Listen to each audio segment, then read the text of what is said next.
Man, I love this place. The problem is we get so busy we don't take the time to experience everything this place has to offer. Okay. Whoa, what does that mean? What do I do? Just put it down? Just drop it down? Uh-huh.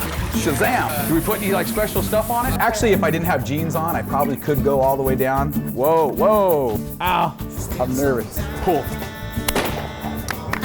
I hit that thing. Yeah! Let me try some of that. You gotta get kind of Picasso with it. I can feel my lungs closing up. Now, is there normally somebody there to help you put this on? No. And the loser does dishes. Oh, that's kind of how it's you got something? yeah. Oh yeah. My name is Noah. Come with me and let's explore a little bit of my hometown of San Diego.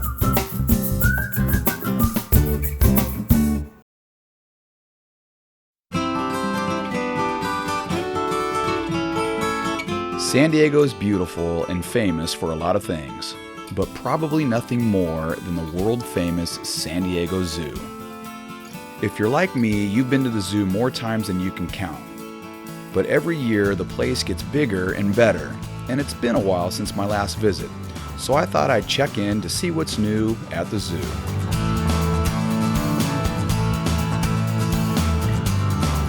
Inside, my daughter Olivia and I met the San Diego Zoo's ambassador Rick Schwartz, who led us through the Fern Canyon Trail to our first stop.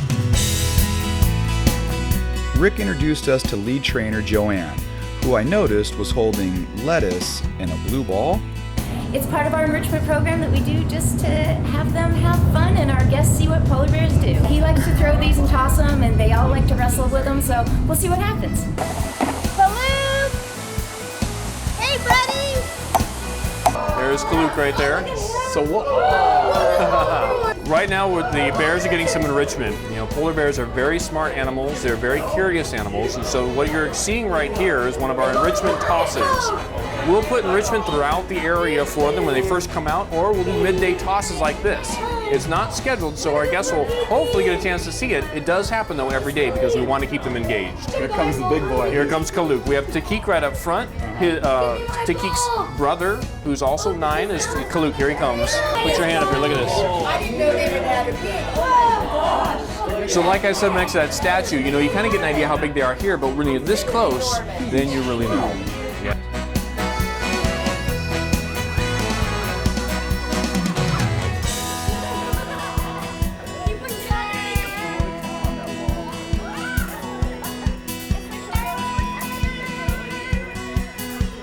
It was amazing how the bears responded to the balls, even displaying a natural stalking and attack behavior. Whoa! Wow! It was great hanging out at Polar Bear Plunge, but now we wanted to head across the park to the Children's Zoo.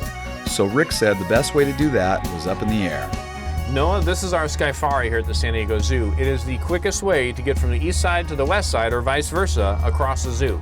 So if you come in the morning, hang a left, and you can get on Skyfari, come out right away and see our polar bears or Elephant Odyssey, or if you spent the day walking through the zoo and you find yourself over by polar bears and you want to get back to the front of the zoo, this is the quickest way. Everything out this direction, you have a great view of downtown San Diego and Balboa Park, but then of course you're flying over one of the most beautiful zoos in the nation. We have pandas straight down over here, further up gorillas, and then of course just all the tropical trees we have here in San Diego. The view up here was awesome. As we exited Skyfari and entered the Children's Zoo, we got right to the point. This is Agra, and she's an Indian-crested porcupine. And what you're seeing here, April having her out on leash for a walkabout, this happens every day here in the Children's Zoo. We have animals walking around all the time, especially in the afternoons. And so this is an opportunity for our guests to get up close and personal, not only with the animal that you would normally see perhaps behind a glass or across a moat, but also an opportunity to talk to April, her keeper, and about how you train a porcupine to walk on leash and kind of get that kind of information too. While at the zoo, there's many ways you can see the park. You can grab a map and walk it, or take the bus tour, which is nice, or meet up with Lynn for a tour called the Inside Look, where you get to go behind the scenes and see the park in a whole different way. Noah, this place back here is simply what we call our bedroom area. The bedroom area is an area where the animal is when they're not on public display, and since tigers are solitary, we're not going to have all of our tigers on public display at the same time. So this shoot where you can hear Denai talking to us, she's a real talky girl, this is simply a transfer shoot. So this is the way we get her from the public display to a bedroom, from the bedroom to the public display. Okay. So she doesn't live in here. This is simply look at to her. get her to and fro. Okay. She's beautiful. How big is she? She weighs 170 pounds. She's a small cat. This is as big as she will ever be. Okay. She's not a big cat. The big cats are the Siberians, and they can weigh about 3 times the size of Denai. It was amazing to be that close to an animal so big and so wild. She's beautiful. Look at her. Oh, she saw something over there. She sees somebody over there. Did you see that? After we left Denai, Lynn took us on a feeding frenzy. Here he comes. Look at. Whoa. Hang on. Whoa. That's cool. How many of these are in their neck? 7. 7 of Just these, huh? 7. 7 of these in your neck. That's right.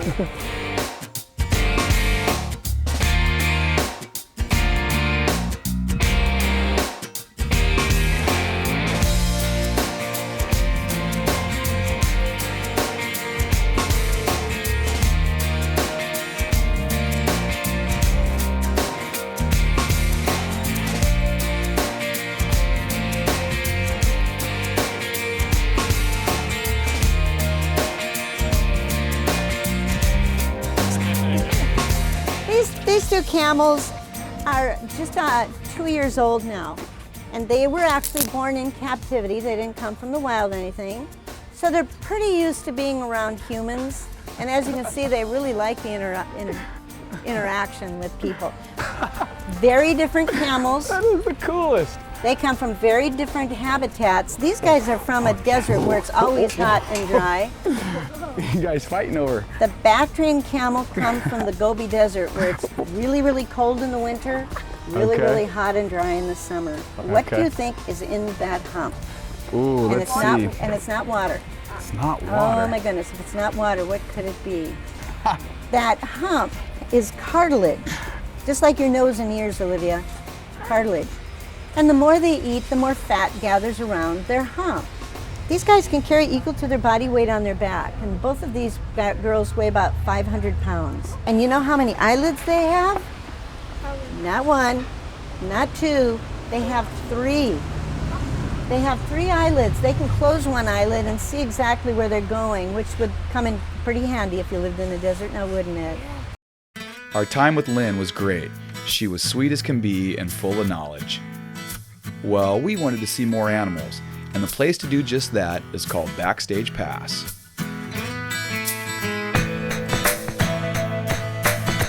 Talk about up close and personal. Here you have access to animals that you'd never get otherwise. Even zebras, really? At Backstage Pass, you also get to sit back and relax as lead trainer Krista shares some animal facts. You might notice that he's got very large eyes. They're nocturnal. They're fixated in his head, so he has to move his head around to be able to see. They cannot turn their head all the way around. He can turn his head pretty far, though. So we always think of owls as hoo, hoo, hoo. Did you hear it? I heard that. Yeah, that was him. That wasn't me. I promise you I cannot make that noise. He makes a little chatter. It does sound like a chipmunk. Next was Lola the anteater.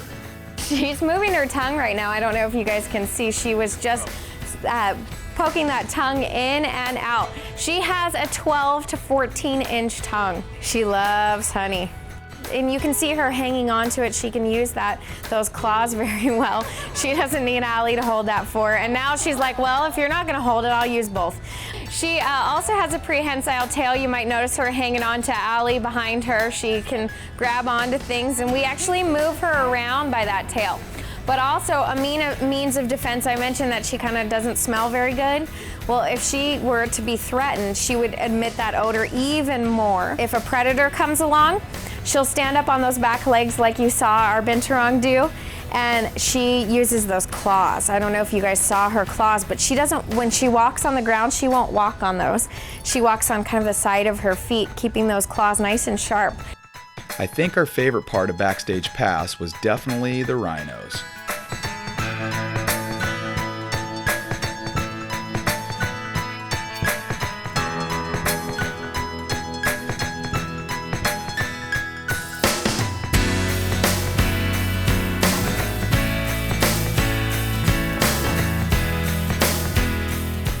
After a full day of touring the zoo, it's easy to work up an appetite. Fortunately, there's several places throughout the park to grab a good bite to eat, and one of those places is Albert's, where we met executive chef Chris Merguez. Well, it's California cuisine. I mean, if you've been in Southern California long enough, you really don't have any other kind of food. It's a little bit of a variation. We've got some Mexican specialties, some French specialties, but a combination of everything rolled into California. Along with Albert's, the zoo has another great place called Sabertooth Grill, situated on a beautiful patio overlooking Elephant Odyssey.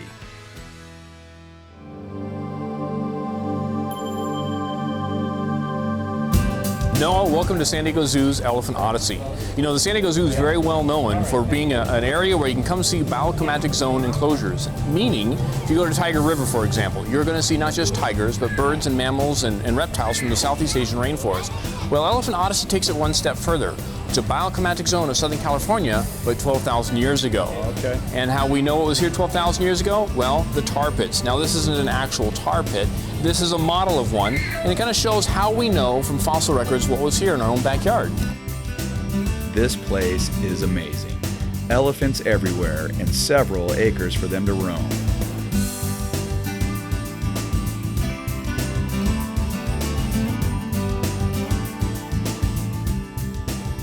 In charge of it all is 20-year veteran and lead keeper Ann Alfama. Welcome, Noah. We're thrilled to have you. This is Elephant Odyssey, the San Diego Zoo, and this is the special needs facility portion of the Elephant Care Center. Right now we have Tembo in here. She came into the stall early this morning for the vet to come look at her feet. And while she's in here, she gets plenty of treats and plenty of attention.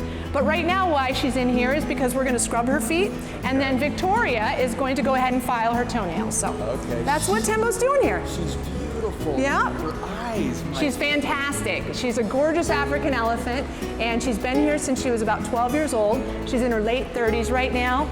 Extremely good elephant to work, very food motivated, you can see. I'm just plugging the food in. She's not going to stop taking it. And the keepers really enjoy working with her. She's very smart, very quick, and really easy to train. Highly, highly intelligent. So every day here at the zoo, all the elephants come in to different parts of the Elephant Care Center, and they get their feet washed so that we can check them closely. Any footwork we need to do, sometimes it's every 7 days, sometimes it's every 14 days, it varies. And so that way we're able to keep a close eye on their feet. A pedicure, who complains about a pedicure? The trunk is like a hand almost. Well, that's exactly how they use it. So she has 2 fingers, Give. 2 fingers, one on the top and one on the bottom, and she can use those to pick things. She'll close her trunk. So watch that again, Tembo. So there you go. And she'll close her trunk on it. So very talented. So cool. Good, good. Open. So they have 4 teeth, 2 on the top, 2 on the bottom, about the size of a brick, a giant tongue. So the sulcus is this area where the tusks go into. So we have to be, trunk, good. We have to be able to examine their teeth regularly because they do get 6 sets in their lifetime. So we need to make sure they're coming in properly. So they're all trained to do an open mouth, good, open, very nice. Good girl. Tembo ear. Good, look at that nice ear. So a lot of people ask us how we tell them apart. That ear's the shape of Africa, extremely large, so. Good, there you go. Make sure you wash your hands when you're done. Okay. And she will slobber on you. Here, and then back up, let me get her. Oh, you got one in there. Oh, that is so cool. Very Perfect. nice, Tembo. Okay, what do you think is my new favorite animal? Next, Ann gave us a little tour. So you're coming out onto the catwalk. So this is an area where just the keepers come out here. Currently we have a researcher out here collecting behavioral data. So we can look down at everything that's going on down below, as well as using our remote control to run doors. We have approximately 36 hydraulic doors within the facility, and they're all run off a hand-operated remote control. So, special needs, there's Tembo. That's just where she was next door. Okay. You can see how we funnel her across the hallway. We just swing that gate shut. Here she comes. Tembo. Alan has a remote control in his hand, so he's running the door right now to shut her in there. Okay. And then she gets to go out onto exhibit with her other elephant friends. Now, how much does she weigh? She's just over 9,000 pounds. Wow. They all come into the stalls at least once a day for a bath, for a foot scrub, for a vet exam, for training, whatever we need to do. And if we need to weigh them, we just walk them across the floor scale in the middle and stop them and weigh them. And this way the public can see exactly what's going on, and there's always a keeper out there answering questions and interpreting what we're doing. At Elephant Odyssey, the education continued. What we have mounted in the case here is part of the tusk from our bull elephant, Ranchipur, that you can see here at the zoo. He came from the Wild Animal Park a year ago, and so before we moved him down here, we wanted to make sure that he didn't break his tusks during the travel, because they were very long. They almost crossed at the bottom, they were so long. So we trimmed a couple feet off each side, and this is actually 25 and a half pounds if you want to try to pick it up. Yeah. Talk about bicep curls, right? Something else I have for you to look at is elephant tail hair. Really? Now this is hairs that fell out of the end of Tembo, the African elephant you met earlier, out of the end of her tail. So these long wire-like, almost feels like plastic hairs are right at the ends of their tail, act as excellent fly swatter. And occasionally they fall out, or other elephants will tug on them and pull a few out. Okay. If we find them, we'll save them, and that way we love to show people things like that. And they grow right back? They will grow back, absolutely. Our time with Anne was awesome. Talk about a great job. They're doing some fantastic work over at Elephant Odyssey. As I said earlier, there are several tours available at the zoo, and our last one for the day was the Discovery Tour with Jorge Sanchez. What's nice about the Discovery Tours is you get an hour-long tour with a private guide, and people always enjoy them because one of the things that makes a difference is on the big buses there's generally about 100 people, so it's kind of hard to kind of get out and take some pictures up close to some of the animals. On these car tours, that's exactly what you get to do. Ready to go? Absolutely. All right, let's go. Okay. You know, one of the interesting things about zoos is people don't realize they come to the zoos and they want to see the animals, but the San Diego Zoo also does focus a lot on plant life. We have somewhere in the neighborhood of 6,000 different species of plants, only about 800 or so species of animals. One of our collections seems to be is the aloe collection. Aloes are from South Africa, so their blooming cycle is opposite that of our plants. If people want to have wintertime bloomers, this would be a perfect choice. Hummingbirds love them. Yet another example as to the cool plants that we have here at the San Diego Zoo. One of our largest collections that we have here at the San Diego Zoo are the cycads. These are cycads, and most people would want to know, what did the dinosaurs used to eat? What did it look like back when the dinosaurs were around? Well, you're looking at it right now. Cycads have been around for millions of years, and they are very, very ancient, very slow growing, very rare as well. They're pretty much found in Africa, Asia, Australia, pretty much everywhere. In the zoo, we acquire things through a variety of different means. The barrel cactus here, for example, some of them were being transported illegally. So they were confiscated, they were brought over to us, and so we have them here. Sometimes we get the orchids the same way, and the animals as well. As you can tell, Jorge knows a ton about the plant life here, and he also knows about one of my favorite cats, the Orson. The Orson is about 155 pounds, almost all of it's muscle. He really is an impressive cat. He's probably one of my favorite cats here in the zoo. Beautiful. Even though he's black, when the sun hits him just right, you can definitely see the rosettes. Rosettes is a fancy word of saying spots. The nice thing about the Discovery Tour is you can stop and get out whenever you like. Okay, so what are you doing here? This is Ken, our sloth bear, and we like to scatter their food throughout the day because as an omnivore, they would forage multiple times throughout the day. It's fruit, vegetables, and what we call omnivore biscuit. Omnivore biscuit. Ken, yo, let's see your toss. Yes, it takes lots of practice. That's good. Good aim. Hi, Ken. Ken's got some big claws. He does. He is actually known as, he's a sloth bear, and Okay. much like the other animal, the actual sloth, that's where they get their name, is from those long claws and kind of hunched back. Okay. They spend a lot of time up in the trees, and those claws work really well on the dead wood that you see around, because one of their favorite all-time treats is insects or different kinds of bugs. During our discovery tour, Jorge emphasized the zoo's tireless commitment towards animal, plant, and habitat conservation. And you know what's nice about the zoos is people can come to the zoo, see the animals, and appreciate them a little bit better than they would on TV or in books. And hopefully it triggers them to kind of say, okay, what can I do to help out these animals? And simple things can be recycling. Recycling, you know, aluminum cans, plastics, everything imaginable is what's going to ultimately help out these animals. Even cell phones. Here at the San Diego Zoo, we do have a collection site. If people have old cell phones, they can definitely bring them here and we'll recycle them. It never fails. Every time I come to the zoo, I learn something new. It's funny, I leave feeling like a better person. If you've been here a million times, but not lately, or maybe you've never been at all, you must get over and see what's new at the San Diego Zoo.